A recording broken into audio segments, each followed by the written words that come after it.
To someone who struggles with people-pleasing, "I'm sorry" is a knee-jerk reaction, and saying no to someone who's asking a favor of you is out of the question. People-pleasing shows up in so many ways, big and small, but they're all problematic. So in this video, I want to share the dangers of people-pleasing. There are a few big ones, and some of the most helpful tips on how to stop people-pleasing. Let's get to it. Welcome to the Common Ego community. My name is Christina, and on this channel, we talk about self-development, emotional abuse, and sometimes we touch on spirituality. Our topic today is at the intersection of self-development and emotional abuse. So let's get straight to the elephant in the room. Where does people-pleasing come from? There are a few possibilities, and I'm going to talk through 4 of them. If you've grown up in a household where obedience is prioritized over your emotional well-being, you're probably struggling with people-pleasing as an adult, because it was clear that pleasing your parents came above all else. If you've grown up with one or more parents who are emotionally unavailable, you probably struggle with people-pleasing, because you may have felt like you could reach that parent if you could only be the perfect child that they wanted. If you had to act like a parent to one or both of your parents, you may struggle with people-pleasing today. This is because you were made to be the caregiver when you were the one who really needed care. If one of your parents was a narcissist who triangulated their children, you may be a people-pleaser today, because this type of abuse makes you feel like you are worth less. And you feel driven to make that parent so happy that they finally value you. Now, this isn't an exhaustive list, but I think you see where this is going. If you grew up thinking that your value was attached to your ability to put your needs aside, you may struggle with people-pleasing as an adult. And this isn't about shaming or blaming anyone. It's about taking responsibility for where we are today versus where we'd like to be. That's the self-development part of all this, and it's super important. So sometimes we think of people-pleasing as a good thing. You're making someone else happy, right? You're putting your needs aside for someone else. It seems humble and it seems kind. So why would anyone want to stop people-pleasing or remove people-pleasing from their life? Let me tell you, there are a lot of reasons. People-pleasers may as well have a neon yellow flashing target on their back that attracts narcissists, sociopaths, and psychopaths. But even if you're lucky enough to avoid these predatory people, true happiness does not come from incessant people-pleasing. It keeps the people around you from getting close to you because you aren't really letting them in. When you always go along with plans you have no interest in and laugh at jokes you don't find funny, you're not representing who you really are. And the people closest to you may even get the sense that they don't know a lot about you. People-pleasing is an attempt to form connections, but it usually backfires in that way. Unfortunately, people-pleasers are the ones in the group that usually get left out, because going along for the ride isn't memorable. As a people-pleaser, you may feel like if you don't put others first, they'll abandon or reject you. You may be spending all your time worrying about whether people like you or think you're weird or needy. You may find yourself in social situations where you give your time and energy freely to other people, but then you go through hardships on your own. You may also be exhausted and burnt out because you have trouble saying no when people ask you to do things for them. And you struggle to say no because you know people will be disappointed. And that disappointment seems inseparable from your value as a person. So how do we stop people-pleasing? I am a firm believer that education is the first step to overcoming just about everything. If we can learn why we behave the way we do, we can cast light on shadows that have been holding us back. So many of the issues we struggle with as adults come from how we felt when we were children. So I've shared some of the reasons why we fall into the people-pleasing trap. If you can relate, it may be time to address that part of you. And if you can't relate and still struggle with people-pleasing, it may be a good idea to talk to a therapist or try to dig deeper on your own. Figure out why you're behaving the way you are now, because understanding this can help you to start heal those wounds, or at the very least, highlight the wounds that are in need of healing. So now that we've talked through what people-pleasing looks like and how we might get here, I want to share some actionable tips to lessen the impact of people-pleasing in your life.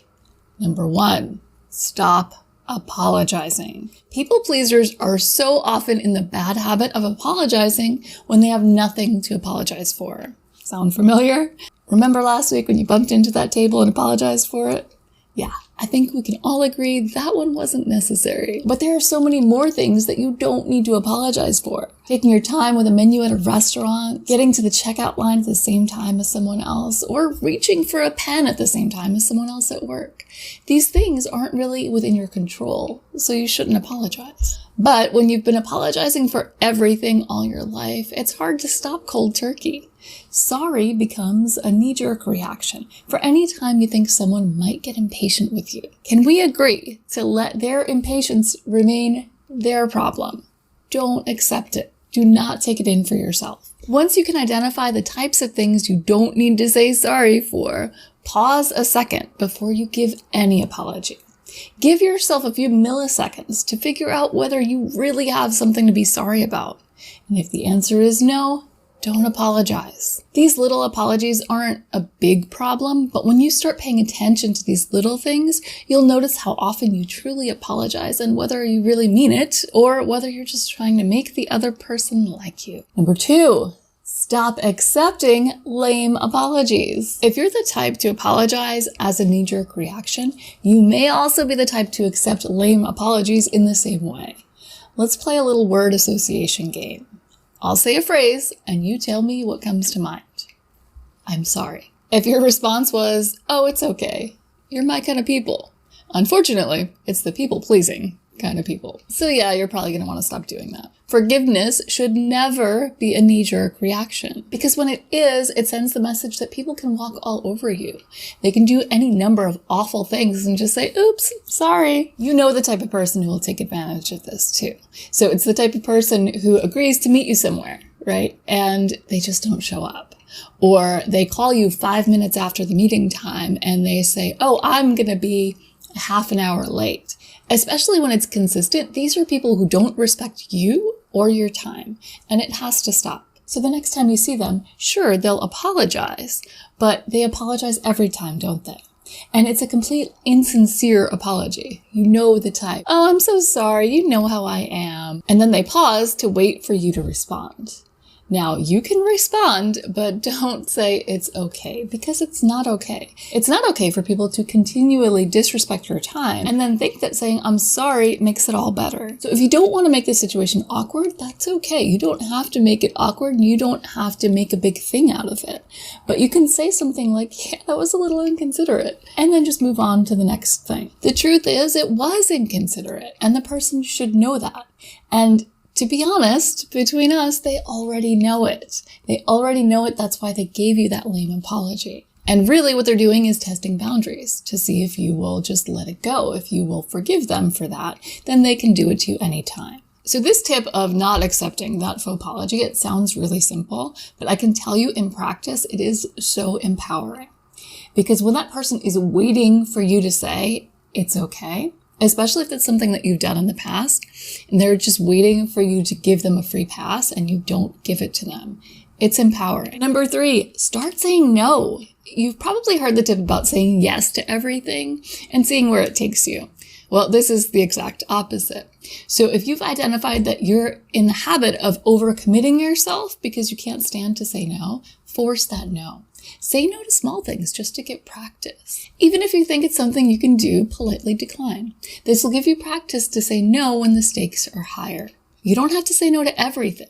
Just get a few no's in your repertoire to get the feel for it. It's not the end of the world. People who love you will still love you. And trust me, they'll be around to ask for more favors in the future. And at the very least, give yourself time to consider requests. Get comfortable saying, I need to think about it, or let me check my schedule and get back to you. Number 4, listen to your gut. I am a firm believer that your intuition is your best guide. People sometimes surprise us, but deep down, I think you already know how far each person in your life would be willing to go for you. Take an honest inventory. As a people pleaser, you probably never actually ask anyone for anything, but you just know. Here's an example. When I was in a toxic relationship, I knew very little about narcissism. I was so set on making this relationship work. Yet I knew beyond any shadow of a doubt that, God forbid, if something were to happen and I were to get really sick or depend on him for anything, that all I would see is a cloud of smoke as he disappeared from my life. I talk about this in an older video I have about how a narcissist acts when you're sick. I'll link to that in the description, because if you can relate, there's a whole lot in that video for you. But just imagine giving everything you have to fight for a relationship with someone who wouldn't share their water if you were on fire. If you can relate, start paying more attention to that inner voice, because usually it's screaming the warnings that we aren't willing to face. Number 5, reconnect with you. If it feels like it's an uphill battle to stop people pleasing, or if you're so worried that you're going to drive people away, just try to shift your focus. Shift your focus on who you're trying to please. And you might have guessed it, a lot of times that person should be you. You should be at the top of that list. You're probably not used to worrying about yourself, so this will feel foreign. But if you're struggling with people pleasing, you're going to be out of touch with who you really are. So many people pleasers don't even know what they like to do because they're always going along with other people's plans. If this is the case for you, just start experimenting.